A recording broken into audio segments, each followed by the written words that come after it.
जय हिंद दोस्तों, स्वागत है आप लोगों का आपके अपने चैनल टारगेट एजुकेशन में। दोस्तों आशा करते हैं कि आप सभी अच्छे होंगे। दोस्तों जैसा कि आप सभी जानते हैं कि बिहार राज्य में 1,70,000 पदों पर शिक्षक बहाली की नियुक्ति के लिए अधिसूचना जारी हो चुकी है। जी हाँ, तथा शिक्षक भर्ती के लिए आवेदन 15 जून से 12 जुलाई 2023 तक ली जाएगी। इस परीक्षा में 2 पेपर, जी हाँ, इस परीक्षा में 2 पेपर का एग्जाम होना है। पहला पेपर भाषा का है जिसमें 25 अंक अंग्रेजी का, जी हाँ, और 75 अंक हिंदी का होगा। जी हाँ, इस प्रकार से 100 अंक का पेपर 1 रहेगा जिसमें कम से कम 30 अंक लाना अनिवार्य है। जी हाँ, 30 अंक उसमें से लाना अनिवार्य है, तभी आपकी पेपर 2 की कॉपी की जांच की जाएगी। जी हाँ, आयोग के द्वारा आयोग के अध्यक्ष द्वारा यह सूचना मिला है कि अगस्त में परीक्षा लेने की संभावना है। जी हाँ, तो ये बीपीएससी की जो परीक्षा होने वाली है शिक्षक भर्ती के लिए अगस्त में होने की संभावना है। और इसी का ख्याल रखते हुए आज मैं हिंदी के लिए, हिंदी का जो पेपर 1 का जो हिंदी भाषा है उसके लिए 75 प्रश्न लेकर आपके सामने उपस्थित हूँ, ताकि आपको परीक्षा में किस प्रकार के प्रश्न पूछा जाता है वो इससे पता चल सके। जी हाँ दोस्तों, आप लोगों से एक छोटी सी रिक्वेस्ट है कि यदि अभी तक मेरे चैनल को सब्सक्राइब नहीं किए तो सब्सक्राइब कर ले, बेल आइकन को जरूर दबाइए ताकि इसी प्रकार की वीडियो की नोटिफिकेशन आप लोगों तक आसानी से पहुंच सके। तो आइए शुरू करते हैं आज का पहला प्रश्न। जी हाँ, ये हिंदी का ये प्रश्न है। 1 से लेकर के 25 तक इंग्लिश का प्रश्न है और 26 से लेकर 100 तक हिंदी का प्रश्न है। भाषा हिंदी से यहाँ प्रश्न इकट्ठा किया गया है और ये सभी काफी इम्पोर्टेंट प्रश्न है जो कि आने वाले एग्जाम में आप लोगों के लिए सहायक सिद्ध होगा। तो आइए पहला प्रश्न पढ़ते हैं। यहाँ लिखा गया है कि निम्न में से तत्सम शब्द कौन सा है। जी हाँ, तत्सम शब्द कौन सा है, तो इसका सही आंसर होगा ऑप्शन बी। जी हाँ, इसका सही आंसर होगा ऑप्शन बी, निराश। जी हाँ, निराश जो है ये तत्सम शब्द है। दोस्तों तत्सम शब्द उसे कहते हैं जो संस्कृत का जो मूल शब्द होता है उसी को, जिसका हम लोग हिंदी में प्रयोग करते हैं, वही जो है तत्सम कहलाता है। तो संस्कृत के शब्द को ही तत्सम कहा जाता है। नेक्स्ट है कि निम्न में से तद्भव शब्द कौन है। जी हाँ, तद्भव शब्द उसको कहते हैं जो संस्कृत के जो बदले हुए रूप है उसको तद्भव कहते हैं, यानी कि तत्सम के बिगड़े रूप को तद्भव कहा जाता है। और यहाँ जो ऑप्शन दिया गया है कर्ण, मार्ग, विस्फोट और साप, तो इसमें साप जो है वो तद्भव है, क्योंकि साप जो होता है उसका तत्सम होता है सर्प। जी हाँ, सर्प, और सर्प का तद्भव होता है सांप। नेक्स्ट प्रश्न है 28 नंबर का कि सकाम, सकाम का विलोम शब्द क्या है। जी हाँ, सकाम का विलोम शब्द क्या है, तो इसका सही आंसर होगा ऑप्शन सी। जी हाँ, निष्काम। सकाम का विलोम होता है निष्काम। नेक्स्ट है कि निम्न में से शुद्ध वर्तनी कौन सा है। जी हाँ, शुद्ध वर्तनी कौन सा है, इसका सही आंसर होगा ऑप्शन सी। जी हाँ, आकृष्ट। जी हाँ, आकृष्ट होगा। नेक्स्ट है 30 नंबर का कि जो कम जानता हो वाक्यांश का एक शब्द कौन सा है, तो इसका सही आंसर होगा ऑप्शन डी, अल्पज्ञ। जी हाँ, जो कम जानता है उसे अल्पज्ञ कहा जाता है। नेक्स्ट प्रश्न है 31 नंबर का। 31 में पर्यायवाची शब्द है कि घोड़ा का पर्यायवाची शब्द क्या है। जी हाँ, तो इसमें पर्यायवाची शब्द भी पूछा जाएगा, तो इसका सही आंसर होगा ऑप्शन डी, वाजी। जी हाँ, घोड़ा को वाजी भी कहा जाता है। नेक्स्ट है 32 नंबर का कि पृथ्वी अल्प किसकी रचना है। यह पृथ्वी अल्प किसकी रचना है, इसका सही आंसर होगा ऑप्शन बी। जी हाँ, गिरिजा कुमार माथुर की रचना है। नेक्स्ट प्रश्न है 33 नंबर का कि विद्यमान का समानार्थी शब्द क्या है। जी हाँ, समानार्थी यानी कि समान अर्थ वाला। तो विद्यमान का समानार्थी शब्द होता है उपस्थित, इसलिए सही ऑप्शन होगा बी, उपस्थित। नेक्स्ट प्रश्न है 34 नंबर का। यह 34 नंबर का प्रश्न आप लोग के सामने, यह प्रश्न दिया गया कि आसमान पर चढ़ाना मुहावरे का अर्थ क्या है।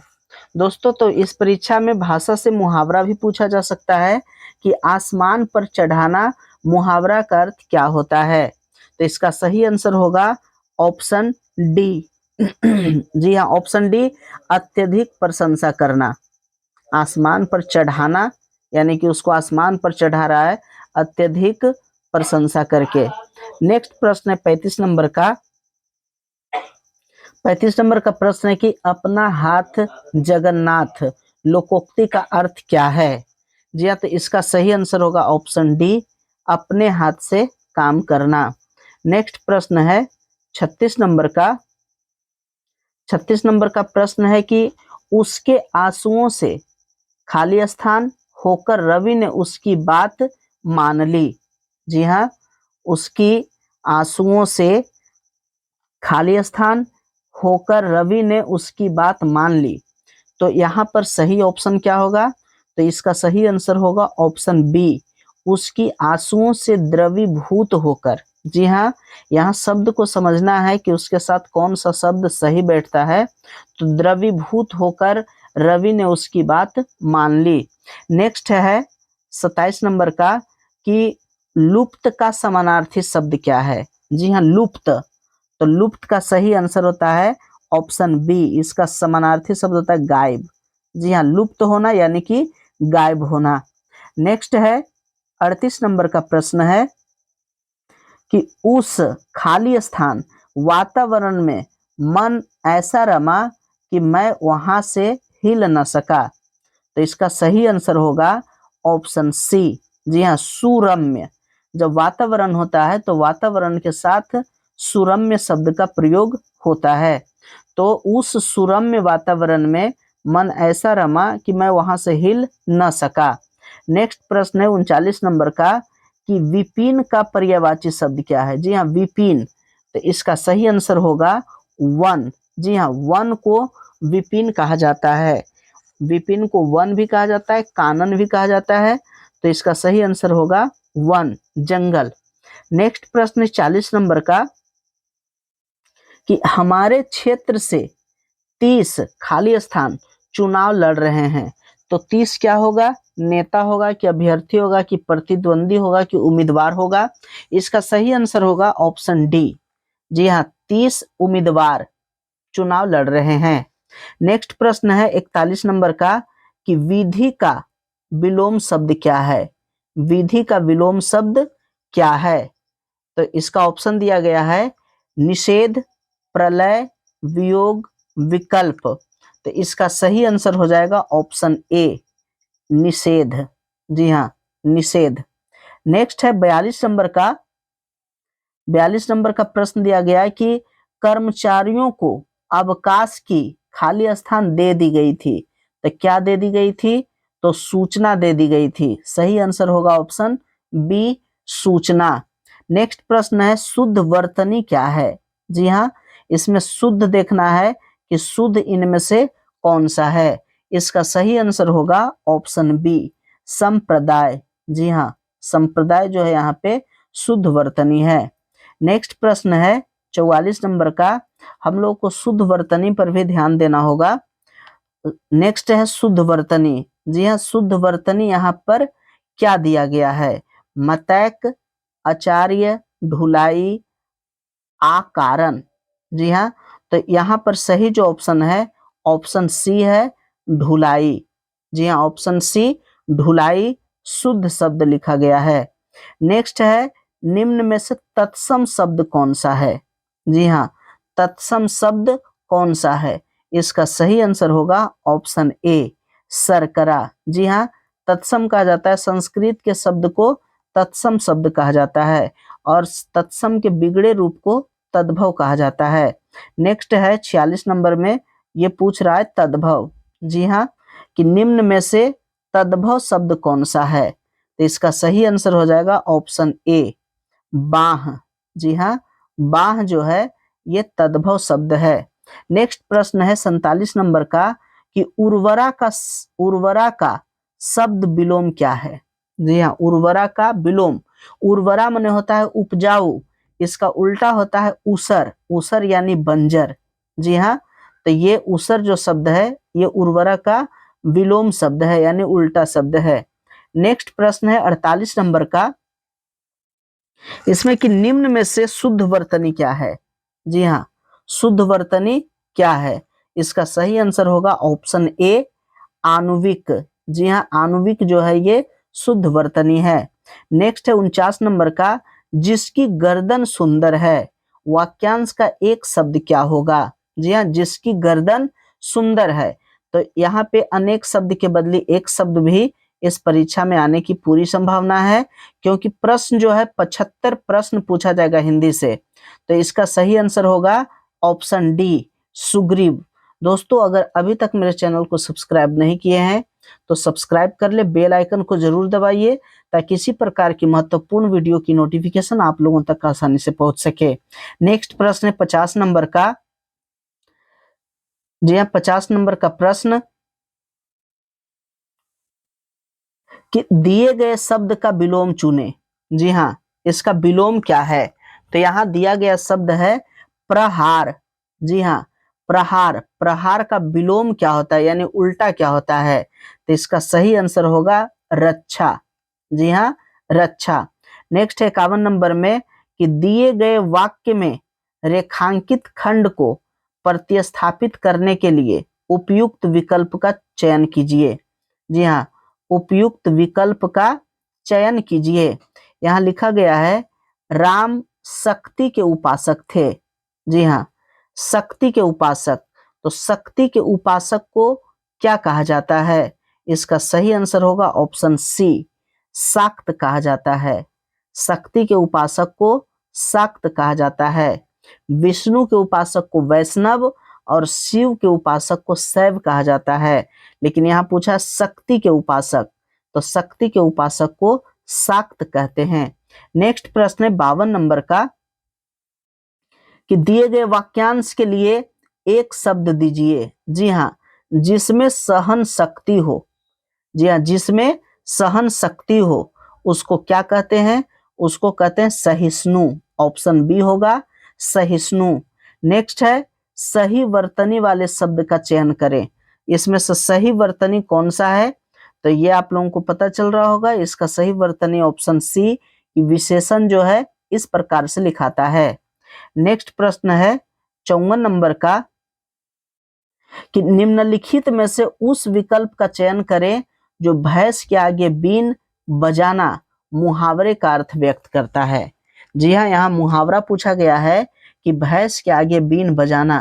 तो इसका सही आंसर होगा ऑप्शन ए, कि मूर्ख के सामने ज्ञान की बातें करना।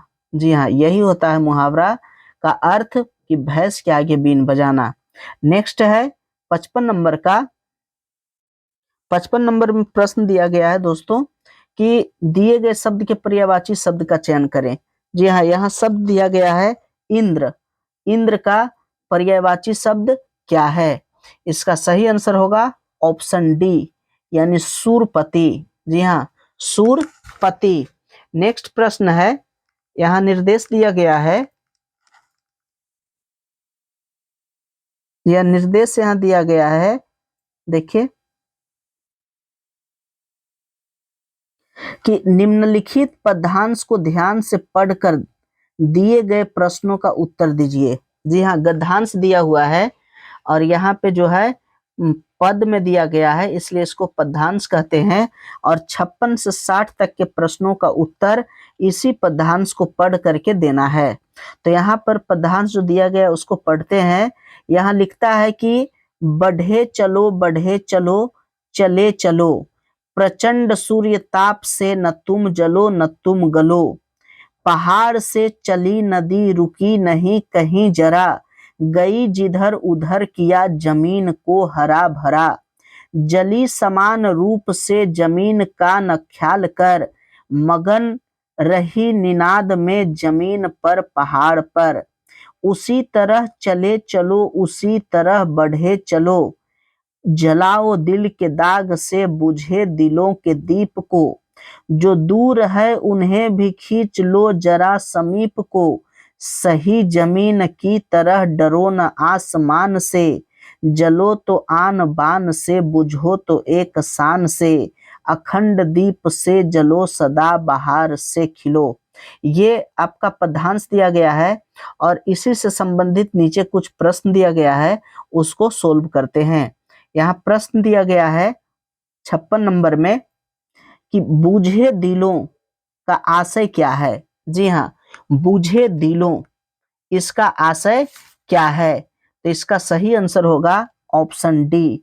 बूझे दिल यानी कि जो हतोत्साहित है, जो हतोत्साहित है उसी को यहाँ कहा जा रहा है बुझा हुआ दिल। नेक्स्ट है कि कवि ने किन किन से प्रेरणा लेने की बात कही है। कवि किन किन से प्रेरणा लेने की बात कही है, इसका सही आंसर होगा ऑप्शन ए, सूर्य, दीप एवं नदी से। या सूर्य, दीप एवं नदी से। नेक्स्ट प्रश्न है 58 नंबर का प्रश्न दिया गया है 58 नंबर कि अखंड दीप से जलो में अलंकार है। तो अखंड दीप से जलो, इसमें कौन सा अलंकार दिया गया है? इसका सही आंसर होगा ऑप्शन ए, उपमा अलंकार। जी हाँ, ये अखंड दीप से जलो, अखंड दीप का उपमा दिया जा रहा है जलने के लिए। नेक्स्ट है 59 नंबर का कि कवि ने कैसे बुझने के लिए कहा है। जी हाँ, कैसे बुझने के लिए कहा, इसका सही आंसर है ऑप्शन सी। उसमें लिख रहा था प्रधान से कि शान से बुझो, कैसे बुझने को कह रहा है? तो शान से। नेक्स्ट है 60 नंबर का कि काव्यांश का मूल भाव क्या है। जी हाँ, जो यहाँ पर काव्य दिया गया है उसका मूल भाव क्या है? इसका सही आंसर होगा ऑप्शन बी, कर्मशील जीवन जीना। जी हाँ, जो जीवन जीना है वो कर्मशील जीवन जीना, यहाँ पर वही मूल भाव है इस काव्य का। नेक्स्ट प्रश्न है 61 नंबर का, उसमें 60 तक दिया गया था पद्यांश से, अब 61 जो है ये पद्यांश से नहीं रहेगा। 61 में है कि राम श्याम की किताब पढ़ता है, इस वाक्य में क्रिया का कौन सा प्रकार है? जो क्रिया दिया गया है वो कौन सा प्रकार है?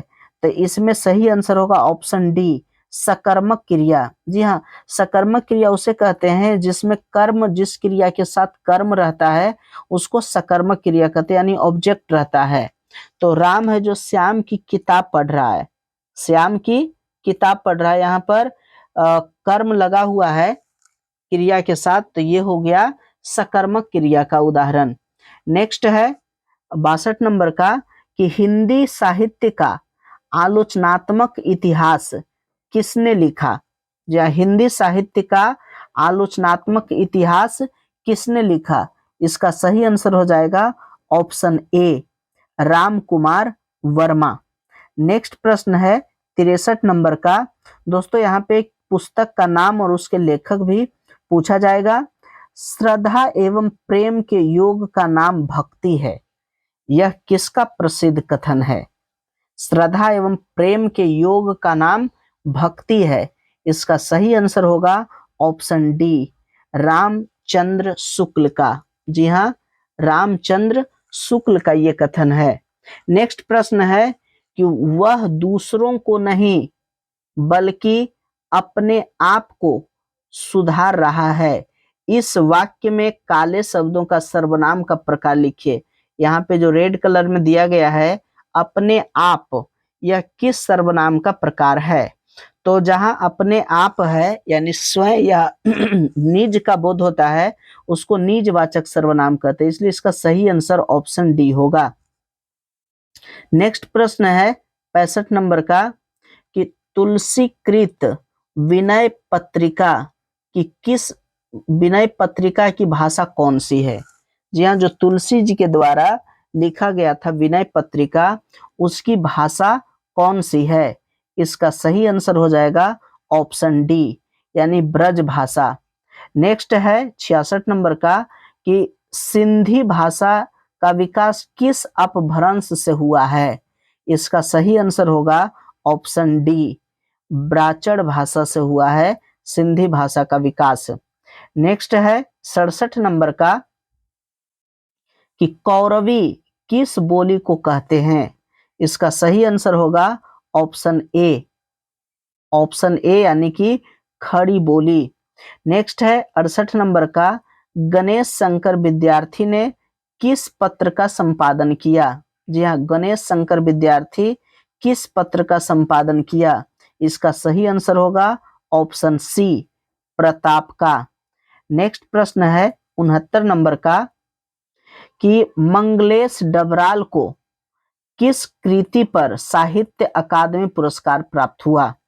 जी हाँ, मंगलेश डबराल को किस कृति पर साहित्य अकादमी पुरस्कार प्राप्त हुआ? इसका सही आंसर होगा ऑप्शन सी, जी हाँ, हम जो देखते हैं। नेक्स्ट है 70 नंबर का कवि शब्द का स्त्रीलिंग शब्द क्या है? जी हाँ, कवि का स्त्रीलिंग शब्द क्या है? इसका सही आंसर होगा ऑप्शन बी, कवयित्री। जी हाँ, कवित्री होता है। नेक्स्ट प्रश्न है 71 नंबर का वान भट्ट की आत्मकथा किसका प्रसिद्ध उपन्यास है? इसका सही आंसर होगा ऑप्शन बी, हजारी प्रसाद द्विवेदी जी का है। नेक्स्ट है 72 नंबर का प्रश्न।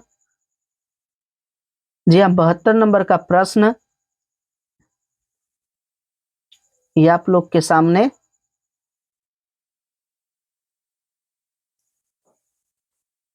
कि रामू जो बड़ा खिलाड़ी है, कल उसकी टांग टूट गई। इस वाक्य में उचित विराम चिन्ह कौन सा होगा? तो इसमें विराम चिन्ह के बारे में भी प्रश्न आएगा, तो इसका सही आंसर होगा ऑप्शन बी, जी हाँ, अल्प विराम। नेक्स्ट प्रश्न है कि निम्न में से कौन सा तद्भव नहीं है? जी हाँ, कौन सा तद्भव नहीं है? तो इसका सही आंसर हो जाएगा ऑप्शन डी, जी हाँ, ये तत्सम है। ये तत्सम शब्द है, ये तद्भव नहीं है, क्योंकि अग्नि का तद्भव होता है आग। नेक्स्ट प्रश्न है 74 नंबर का आचार्य रामचंद्र शुक्ल ने तुलसी के प्रमाणिक ग्रंथों की संख्या कितनी मानी है? तो इसका सही आंसर होगा ऑप्शन डी, 12। नेक्स्ट है निम्नलिखित में से कौन सा शब्द स्त्रीलिंग है? जी हाँ, स्त्रीलिंग शब्द कौन सा है? इसका सही आंसर होगा ऑप्शन बी, छाछ। छाछ यानी मट्ठा को कहा जाता है। नेक्स्ट है 76 नंबर का अगम शब्द का विलोम शब्द क्या है?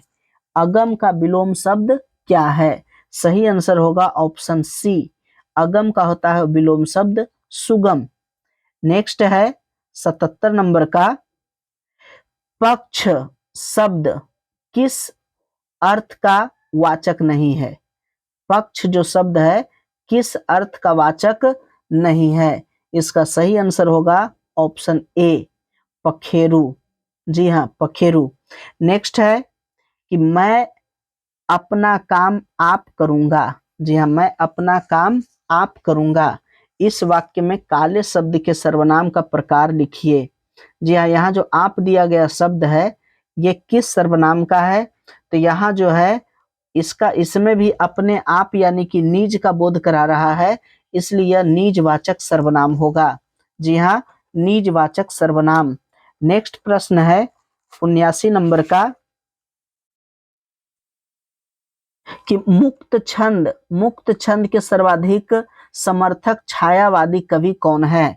इसका सही आंसर हो जाएगा ऑप्शन डी, निराला।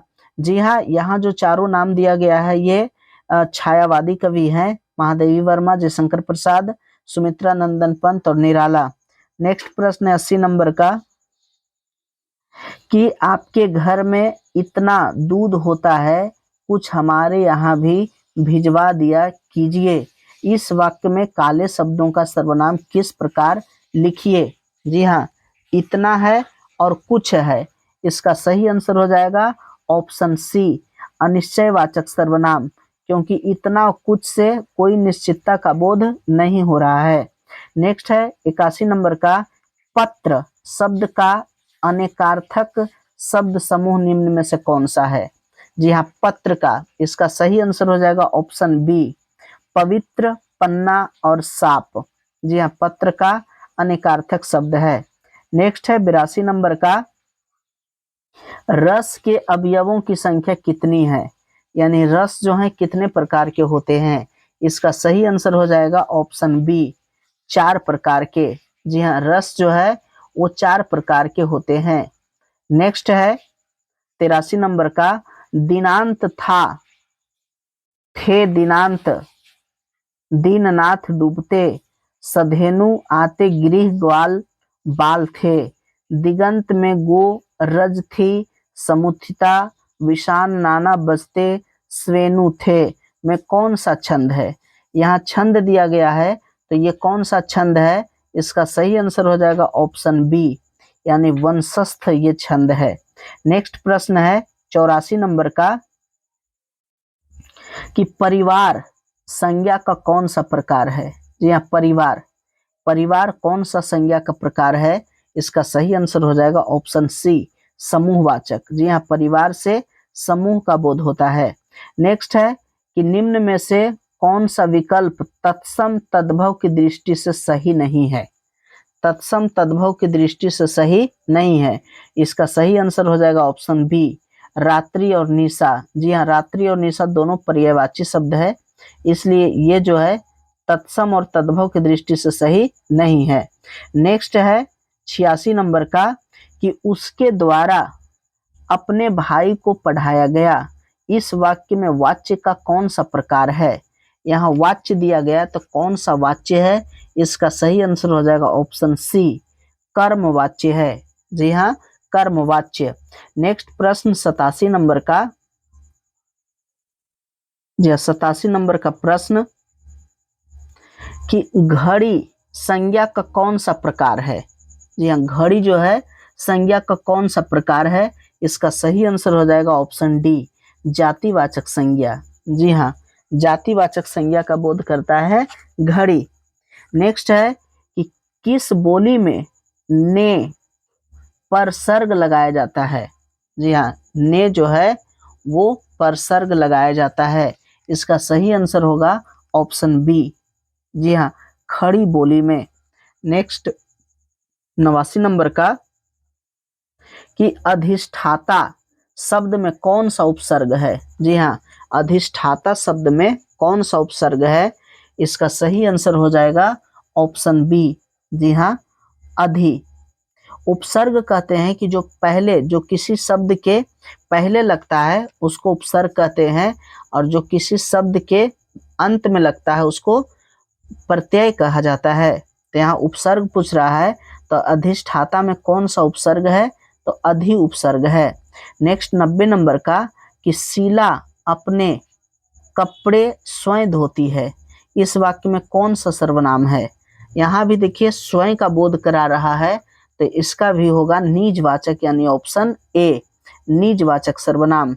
नेक्स्ट है 91 नंबर का, कि नीलकंठ में कौन सा समास है? नीलकंठ में कौन सा समास है? इसका सही आंसर होगा ऑप्शन सी, बहुब्रीहि समास। नीला है कंठ जिसका, अर्थात शिव, यानी कि बहुब्रीहि समास। नेक्स्ट 92 नंबर का, निम्नलिखित में से कौन सा शब्द तिमिर का पर्यायवाची शब्द है? जी, तिमिर का पर्यायवाची शब्द, इसका सही आंसर होगा ऑप्शन बी, क्योंकि तिमिर मीन्स होता है अंधकार। नेक्स्ट है 93 नंबर का, कि पाप करने के बाद स्वयं दंड पाना, इस वाक्यांश के लिए उपयुक्त शब्द लिखिए। जी हाँ, पाप करने के बाद स्वयं दंड पाना, इसका सही आंसर होगा ऑप्शन सी, प्रायश्चित। जब कोई प्रायश्चित करता है, माने पाप करने के बाद जब स्वयं दंड पाता है, उसको प्रायश्चित कहा जाता है। नेक्स्ट है 94 नंबर का, समानाधिकरण शब्दों के मध्य में किस विराम चिन्ह का प्रयोग होता है? इसका सही आंसर हो जाएगा ऑप्शन बी। जी हाँ, ऑप्शन बी, यानी कि अल्प विराम का। नेक्स्ट है 95 से 97। यहाँ 95 से 97 जो दिया गया है, यहाँ पर अनुच्छेद को पढ़ करके उसका सही सही उत्तर लिखना है। तो यहाँ अनुच्छेद जो दिया गया है उसको देखिए कि अनुच्छेद क्या दिया है। अनुच्छेद कहता है, अनुच्छेद यहाँ दिया गया है कि अनुशासन का अर्थ है नियमों विधियों का पालन करना, अनुशासन की कसौटी है। स्वशासन अर्थात बिना किसी दबाव के, भय के, स्वयं सहज से नियमों का पालन करना। प्रत्येक व्यक्ति के जीवन में अनुशासन का अत्यंत महत्वपूर्ण स्थान होता है। अनुशासन के बिना मनुष्य का जीवन सुचारू रूप से नहीं चल सकता है। अतः एक सामाजिक प्राणी होने के नाते मनुष्य के समाज में रहने के लिए अनुशासन की आवश्यकता होती है। जो व्यक्ति परिवार, समाज या देश में अनुशासित होता है वह प्रगति के पथ पर निरंतर आगे बढ़ता रहता है। अनुशासित व्यक्ति अपने आचरण से मूल्यों को व्यवहार में ढालकर अपना आदर्श प्रस्तुत करता है। वह आत्म संयम से यह समझता है कि क्या करना चाहिए और क्या नहीं करना चाहिए। अनुशासन एक प्रकार का भाव है जो लोक मंगल के कल्याण की ओर प्रवृत्त होता है। समाज और राजनयिक स्वास्थ्य और सदाचार नियमों का अनुशासित व्यक्ति स्वेच्छा से पालन करता है। फलतः अनुशासन उसके स्वभाव का अंग बन जाता है। अनुशासन ही लक्ष्य प्राप्ति और राष्ट्र के विकास में सहायक होता है। यह अनुशासन के बारे में एक अनुच्छेद दिया गया है। इसी प्रकार के अनुच्छेद आपके जो एग्जाम होगा तो इसी प्रकार के एक अनुच्छेद पूछा जाएगा और उसको पढ़ करके, उसको समझ करके उसका आंसर देना होगा। यहाँ पर जो प्रश्न किया है, यहाँ प्रश्न है कि अनुशासन मनुष्य को प्रेरित करता है। तो अनुशासन मनुष्य को प्रेरित करता है किस ओर? इसका सही आंसर हो जाएगा ऑप्शन डी, यानी कि लोक मंगल की ओर। जी हाँ, लोक मंगल की ओर। नेक्स्ट प्रश्न है 96 नंबर का। यहाँ देखिए 96 नंबर का प्रश्न आप लोग के सामने। यह है कि अनुशासन का वास्तविक अर्थ क्या है? यह अनुशासन का वास्तविक अर्थ क्या है? इसका सही आंसर हो जाएगा ऑप्शन ए, बिना किसी बाहरी दबाव के स्वयं नियमों का पालन करना। जी हाँ, अनुच्छेद में दिया गया था कि अनुशासन उसी को कहते हैं जो बिना किसी बाहरी दबाव के स्वयं नियमों का पालन करता है। नेक्स्ट है 97 नंबर का कि वही देश प्रगति के पथ पर आगे बढ़ता है। जी हाँ, वही देश प्रगति के पथ पर आगे बढ़ता है जहाँ के व्यक्ति, परिवार और समाज अनुशासित होते हैं। इसलिए इसका सही आंसर होगा ऑप्शन बी। नेक्स्ट है 98 नंबर का कि कहने से कुम्हार गड्ढे पर नहीं चढ़ता। इस लोकोक्ति का सही अर्थ क्या है? यहाँ लोकोक्ति दिया गया है कि कहने से कुम्हार गड्ढे पर नहीं चढ़ता। इसका आंसर देखते हैं ऑप्शन। इसका ऑप्शन क्या है 98 का? तो यहाँ ऑप्शन दिया गया है कि किसी के कहने से गलत काम करना बुद्धिमानी नहीं है।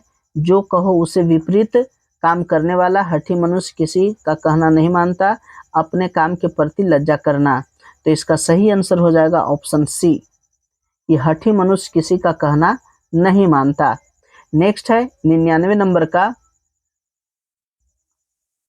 कि जहां उपमेय में उपमान की संभावना की जाए वहां कौन सा अलंकार होता है?